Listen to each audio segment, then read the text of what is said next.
ये प्रधानमंत्री जी ने जो जिम्मेदारी दी है उसको पूरी ईमानदारी से, पूरी मेहनत से, पूरी निष्ठा से निभाने के संकल्प के साथ यहाँ आया हूँ।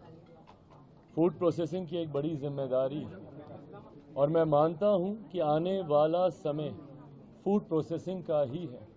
ये एक ऐसा विभाग है, ये एक ऐसा क्षेत्र है जिसको अभी पूरी तरीके से बनिस्बत बाकी देशों के एक्सप्लोर नहीं किया गया है।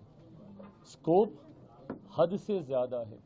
अगर आप दुनिया भर में फूड प्रोसेसिंग का अगर आप इन्वॉल्वमेंट देखेंगे, उसके बनिस्बत भारत में लगभग 2 से 3% भी इसका इन्वॉल्वमेंट नहीं है।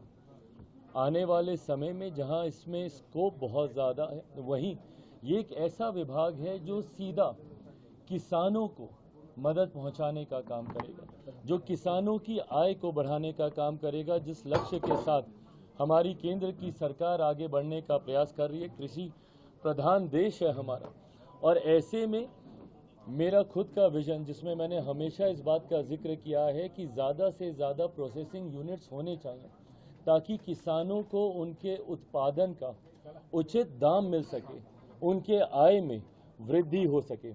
ऐसे में मैं मानता हूं कि इस विभाग की आने वाले दिनों में एक अहम भूमिका होगी। कल प्रधानमंत्री जी से भी अनौपचारिक मुलाकात में जब बातचीत हो रही थी, उनके द्वारा भी यही मार्गदर्शन मुझे दिया गया कि इस विभाग को आने वाले दिनों में हम लोगों को नई ऊंचाइयों तक लेकर जाना है। आप विदेशों में देखेंगे जिस तरीके से दूसरे देशों में प्रोसेसिंग यूनिट्स के माध्यम से ही अधिकांश कार्य हो रहे हैं, ऐसे में हम लोग प्रोसेसिंग में अभी भी उस हद तक आगे नहीं बढ़ पाए। तो इस उम्मीद के साथ मेरे नेता, मेरे पिता आदरणीय रामविलास पासवान जी से सीखते हुए जिस जिस विभाग की जिम्मेदारी उन्होंने ली, उस विभाग को उन्होंने ऊंचाइयों तक लेकर जाने का काम किया। और ऊंचाइयां इसलिए नहीं, ऊंचाइयां इसलिए क्योंकि उसको सीधा जनता के साथ जोड़कर उन्होंने गरीब कल्याण की योजनाओं में एक अपना अहम योगदान देने का काम किया। उन्हीं से सीखते हुए, उन्हीं की सोच को आगे बढ़ाते हुए और प्रधानमंत्री जी के संकल्प को, विकसित देश के संकल्प को पूरा करने में इस विभाग की एक अहम भूमिका मैं देखता हूं। सोच के साथ हम लोग आगे बढ़ा।